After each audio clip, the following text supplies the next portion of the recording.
Esta noche, en este tiempo para la Crónica Negra, repasaremos los perfiles de los asesinos cuyas mentes se han visto más afectadas por psicopatías de distinto tipo.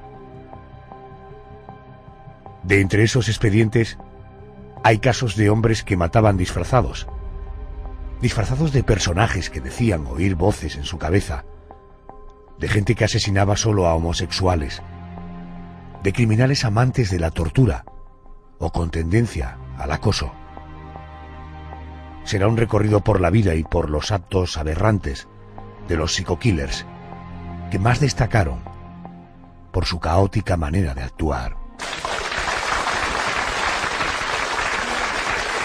El espectáculo comenzó entre vítores. De pronto, detrás de una cortina, apareció en escena Pogo el payaso. La siniestra sonrisa pintada en rojo sobre su cara no fue obstáculo para que una multitud de niños se abalanzara sobre él para abrazarlo y hacerse fotos. Todo el mundo lo quería. Pero detrás de aquel disfraz se ocultaba una bestia.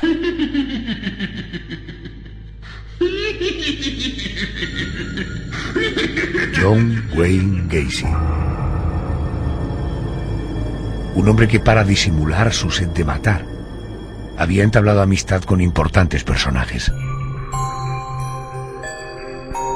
Eran frecuentes las visitas del alcalde de Chicago o verlo estrechando la mano de la primera dama, Rosalind Carter, esposa del entonces presidente de Estados Unidos.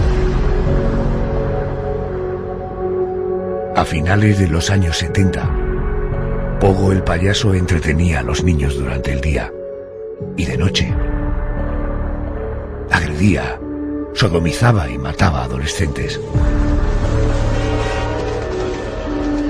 John Wayne Gacy buscaba a jóvenes homosexuales en las inmediaciones de la estación de tren o en las calles de Chicago.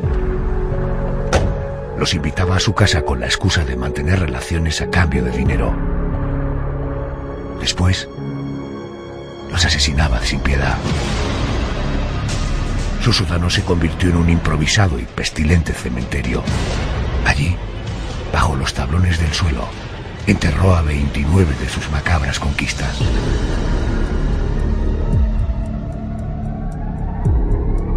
Detenido y juzgado en febrero de 1980, John Wayne Gacy Pogo el payaso fue condenado a morir por inyección letal en el corredor de la muerte en Illinois. Fue ejecutado el 10 de mayo de 1994. He sido un poco travieso. ¿Travieso? He matado. ¿Qué? Venga, John, esto no tiene gracia. Hablo en serio, Hal. Dios mío, ¿a quién has matado? A personas. A muchachos. ¿Muchachos? ¿A cuántos muchachos? No lo sé. A 25. A 30. Puede que a más. Oh, Dios mío.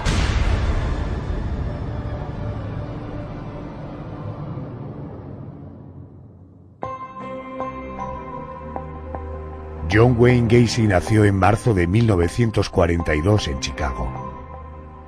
En su infancia, se mezclaron la desatención por parte de su padre y algunos accidentes que le dejaron secuelas. Un hombre que, ya independizado y trabajando en una funeraria, se obsesionó con los cadáveres, y todo apunta a que mantuvo sexo con ellos.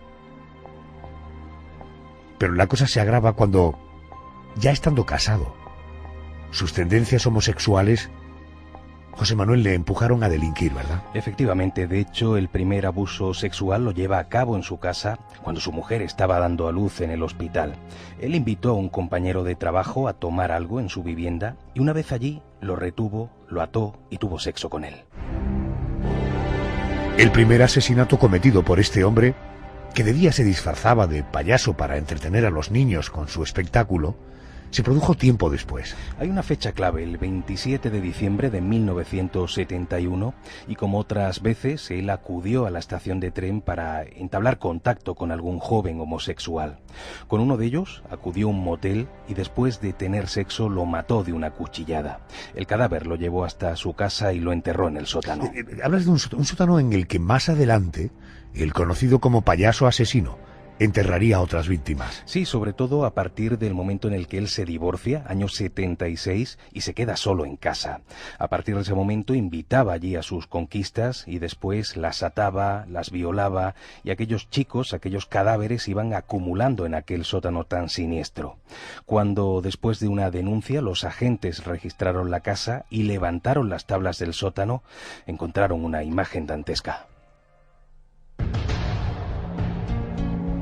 ¿Qué condena se le impuso a John Wayne Gacy? Como los psiquiatras determinaron que John era completamente consciente de sus actos, en marzo del año 1980 fue condenado a muerte por inyección letal por los asesinatos de al menos 33 personas. Aún así, este hombre tuvo que esperar 14 años en el corredor de la muerte de Illinois y el 10 de mayo del año 94 fue ejecutado mientras gritaba: «Matarme no hará regresar a ninguna de las víctimas».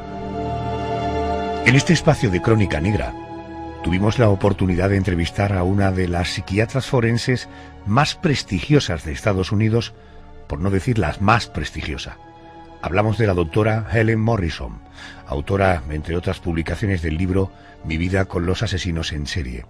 Así recordaba el caso de John Wayne Gacy, el payaso asesino. It was probably the most intense case that I have worked on. I spent 400 to 600 hours with him. Probablemente sea el caso más intenso en el que he trabajado. Pasé entre 400 y 600 horas con él, asistí a su autopsia y tomé su cerebro para el estudio y por eso lo recuerdo muy bien. Fue muy parecido a Richard Macy, que era muy organizado, muy amable, muy tranquilo, era capaz de hablar de sus comportamientos, de lo que había hecho. Como todos los asesinos en serie, él no comprendía que los seres humanos experimentan dolor, miedo, terror.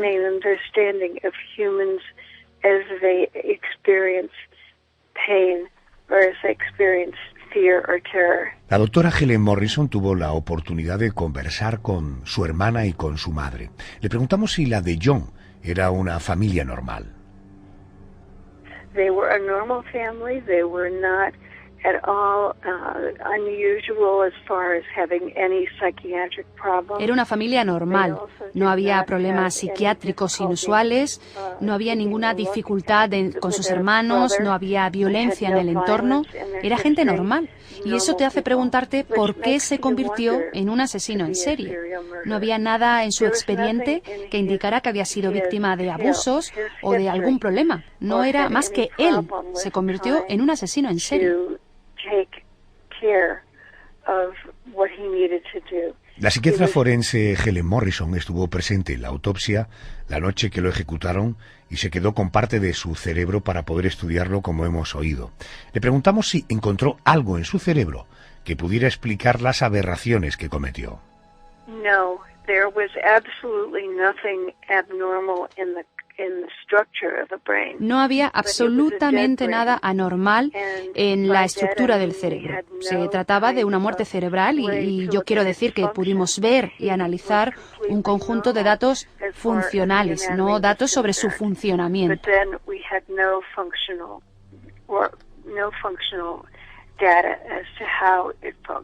Por supuesto, preguntamos si conservaba aún el cerebro del asesino. Todavía lo tengo. Lo dividimos en trozos para estudiar la anatomía y lo tengo en casa, en un lugar privado. Cope y Editorial Secotia presentan el libro de John Wayne, El payaso asesino. Una crónica negra seleccionada del programa La noche de Adolfo Arjona, incluida en la colección Mi expediente favorito. Consigue tu ejemplar en librerías y entra en miexpedientefavorito.com para formar parte de un exclusivo club y conseguir regalos de miedo. Dejamos la historia del payaso asesino para adentrarnos en el perfil de otro psicópata. El 16 de febrero de 1988, a las 3 de la tarde, el cazador preparó sus armas. 2 escopetas, 2 revólveres, un rifle y un cuchillo de caza. Se vistió con un chaleco para municiones, un chaleco antibalas, unos guantes de cuero y unos tapones para los oídos. Pero la cacería la iba a realizar en un lugar inesperado, en un laboratorio del que había sido despedido 2 años antes. Las víctimas no serían ciervos ni jabalíes, sino sus compañeros. Disparó 98 veces.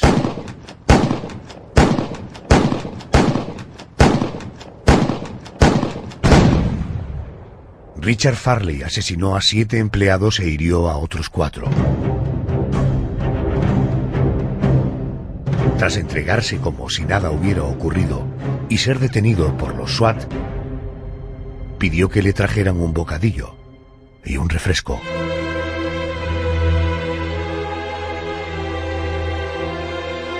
El motivo que llevó a Richard Farley a cometer aquella carnicería fue el enamoramiento obsesivo. Estaba obsesionado con una compañera de trabajo, Laura Black, que le había rechazado constantemente. Él decidió seguirla, espiarla e intentar matarla. Richard Farley fue acusado de 7 asesinatos en primer grado. Fue condenado a muerte. Su caso provocó que en 1990 se aprobara una de las primeras leyes en los Estados Unidos contra el acoso sexual y laboral. Hoy, Richard Farley sigue preso en la cárcel de San Quintín a la espera de su ejecución por inyección letal.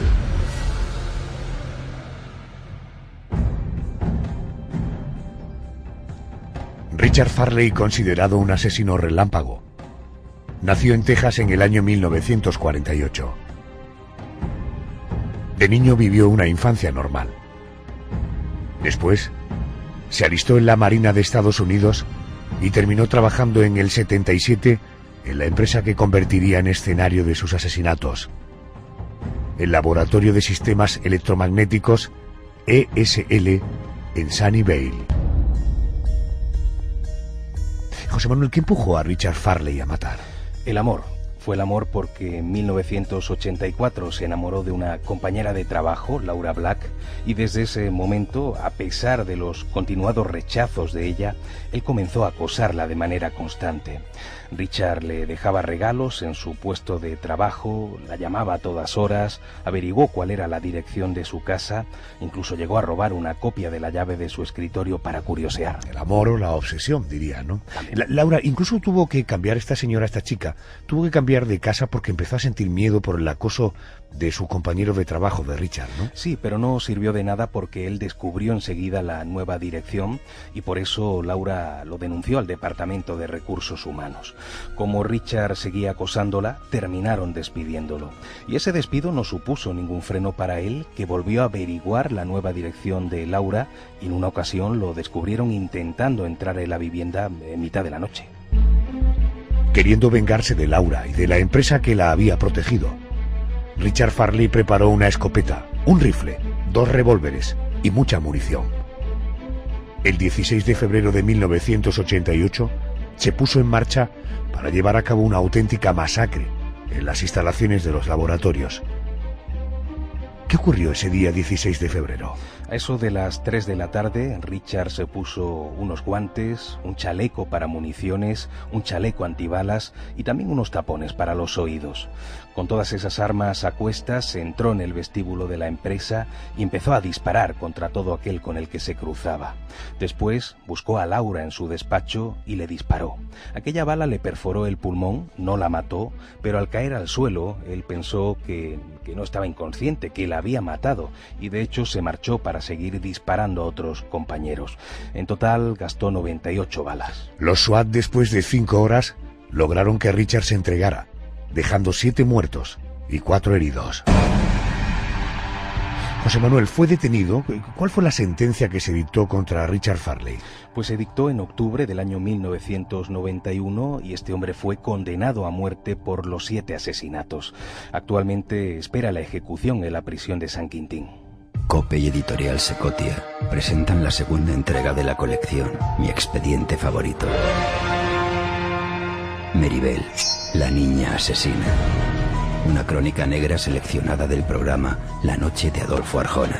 Consigue tu ejemplar en librerías y entra en miexpedientefavorito.com para formar parte de un exclusivo club y conseguir regalos de miedo. La historia del siguiente psico-killer nos traslada a otro punto de Estados Unidos.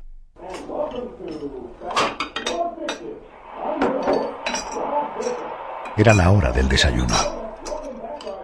La familia Otero estaba en la cocina cuando sonó el timbre de la casa.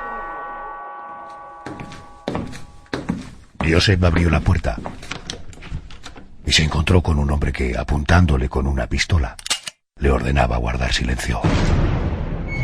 Dijo ser un fugitivo que solo quería algo de comer y un vehículo en el que huir, pero la intención de aquel desconocido era otra. Primero ató a Joseph y a su esposa Julie. Después hizo lo mismo con Joseph y con Josephine, los 2 hijos pequeños del matrimonio. Acto seguido, cubrió la cabeza del padre con una bolsa de plástico, ató una cuerda en torno a su cuello y lo estranguló. Después asfixió a su esposa Julie del mismo modo. La misma cuerda sirvió para asesinar a los niños. El modus operandi del norteamericano Dennis Lynn Ryder siempre fue el mismo: atar, torturar y matar. Un sistema que le otorgó el apodo de BTK, iniciales en inglés de Being, atar, torture, torturar, y kill, matar. Dennis se subía en su coche, recorría la ciudad, escogía una víctima y después la seguía y la estudiaba durante días, esperando el momento perfecto para saltar sobre la presa.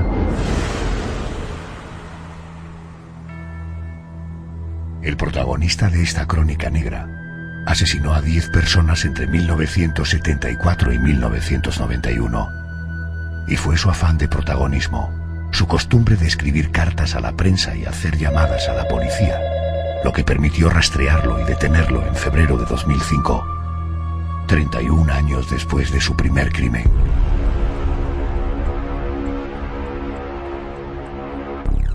Hoy día cumple una condena de 10 cadenas perpetuas consecutivas, lo que supone un mínimo de 175 años de prisión.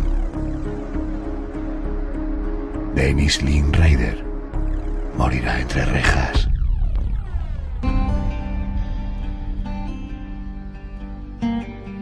Aunque no sufrió malos tratos, ni abusos de ningún tipo en su infancia, Dennis Lynn nació en Kansas en 1945.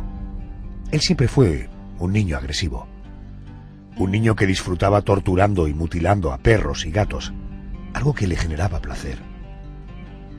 Ya de adulto, se casó y tuvo 2 hijos, y aunque de cara a sus conocidos era un hombre normal, llevaba una vida oculta en la que se dedicaba a matar y torturar sin piedad.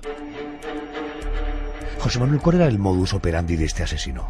Desde 1974, Dennis recorría las calles en coche buscando a sus víctimas. Cuando elegía una, la seguía hasta su propia casa y estudiaba sus hábitos durante días. Después, asaltaba a la persona en cuestión con su kit de tortura, en el que llevaba cuerdas, unos grilletes, algunas bolsas. ¿Cuál fue el primer asesinato? El primer asesinato lo llevó a cabo el 15 de enero de 1974. Él mata a un matrimonio y a sus 2 hijos y a todos los sorprende a la hora del desayuno. En el caso del padre fue asfixiado con una bolsa en la cabeza, a la madre le hizo lo mismo, pero a los niños los estrangula con una cuerda, aunque cometió el error de masturbarse también junto a la niña, como había hecho con la madre, dejando restos de semen en la ropa, una prueba genética que serviría para detenerlo en un futuro. Los siguientes asesinatos no fueron, digamos, tan colectivos, ¿no? No, por suerte no. El 4 de abril del 74 se coló en una vivienda y cuando llegaron los inquilinos, que eran dos hermanos muy jovencitos, Dennis mató a la chica de una puñalada en el abdomen y disparó contra el hermano en la espalda, aunque este sobrevivió. Después de este asesinato estuvo 3 años sin matar, pero volvió a las andadas el 17 de marzo del 77. Él entra en la casa de una mujer, la ata de pies y manos y la estrangula con una cuerda y una bolsa en la cabeza. Sus 2 hijos pequeños se salvaron porque cuando iba a matarlos sonó el teléfono y el agresor salió corriendo. En diciembre de ese mismo año, Dennis volvió a matar. Concretamente a una joven a la que sorprendió en su casa, a la que ató en la cama, para luego estrangularla con sus propias medias. Aún quedarían 3 víctimas más, a las que estranguló en 1985, 1986 y 1991. Cuando Dennis fue detenido, ¿qué decidieron los jueces? A Dennis lo condenaron a 10 cadenas perpetuas, una por cada víctima mortal, y se libró de la muerte por inyección letal porque este método se instauró en Kansas en el año 94 y su último asesinato lo había cometido 3 años antes.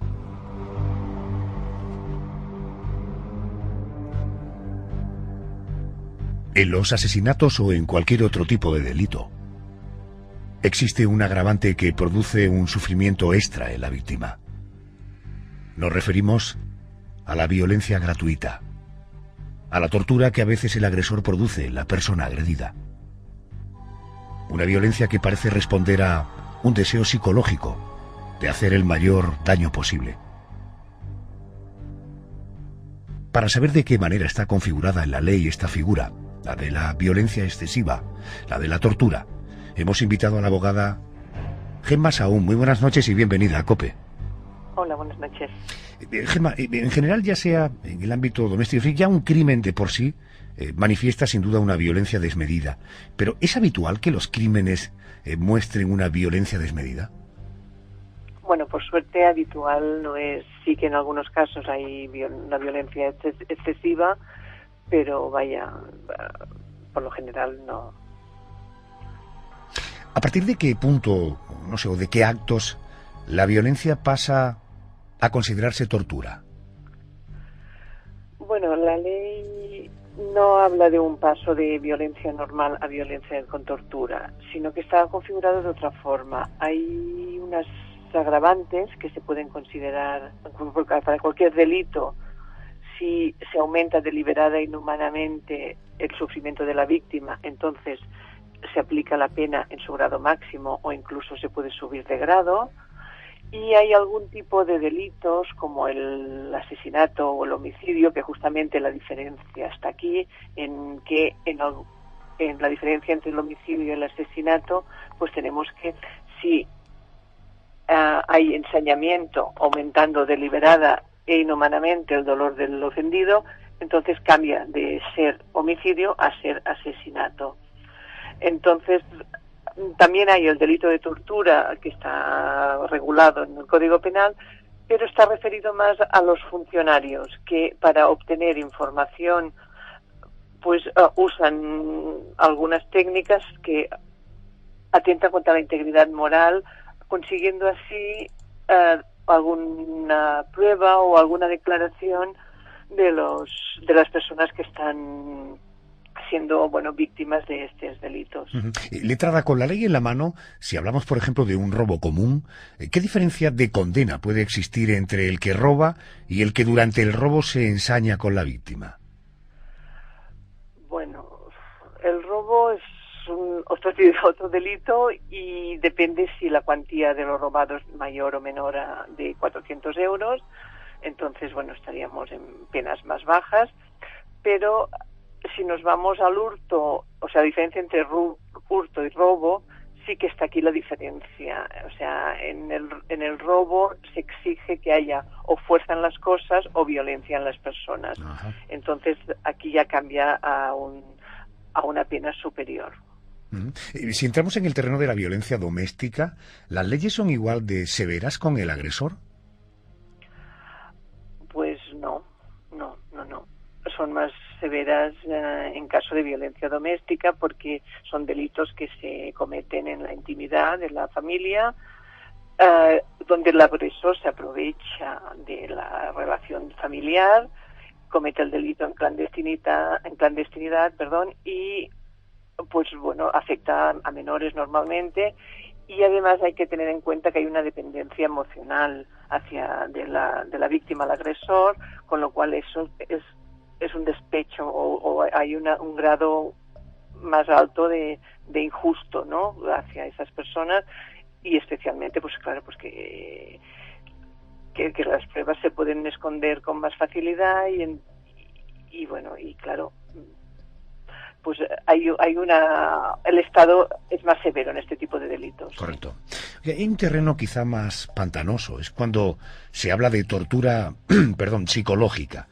Sí. Esto suena bastante subjetivo. ¿Cómo se mide la tortura psicológica desde el punto de vista penal? Fatal. Es completamente subjetivo, no hay unos parámetros.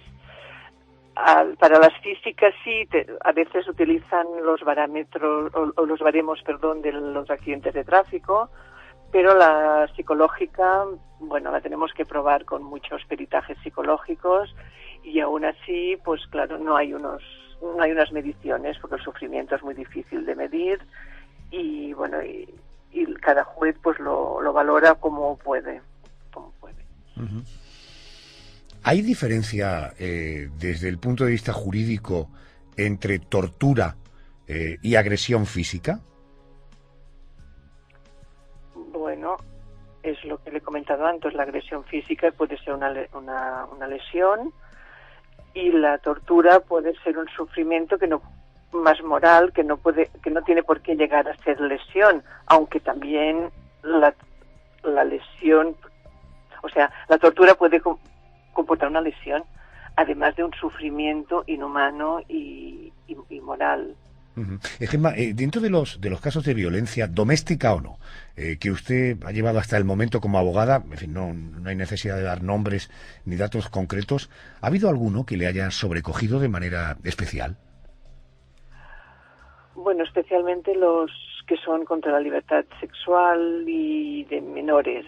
Normalmente estos son personas muy allegadas a la familia, a veces son progenitores o abuelos, y claro, pues el abuso es muy grande, y lo que sufre la víctima no solo tanto por el acto en sí, sino por la relación familiar, y sabe que cuando delata este tipo de delitos, pues sufre toda la familia, porque hay unos lazos que hacen daño a todos.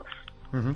En los expedientes que abrimos cada semana en el programa, percibo, no digo en la totalidad, pero sí en la generalidad de los casos, casi en todos ellos, que suele haber una infancia compleja detrás de estas mentes torturadas y desde luego de asesinos, ¿no? Los agresores, los violentos, suelen tener denominadores comunes en su perfil. Bueno, hay algunas patologías que sí que son especialmente violentas, pero rasgos comunes, bueno, algunas cosas sí, pero no se puede decir esta persona que tiene esto y lo otro. O sea, no hay un patrón, ¿no? No.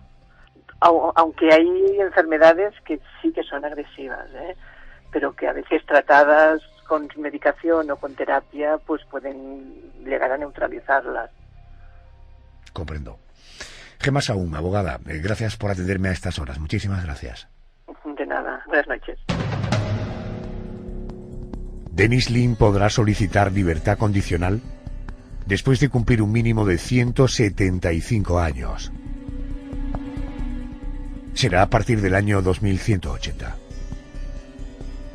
Es Dennis, como el resto de protagonistas de este expediente, un psicópata que dio rienda suelta a su mente enfermiza, dejando a su paso un reguero de muerte y de pánico. José Manuel Frías, nos encontramos la semana que viene. Gracias. Gracias, buenas noches.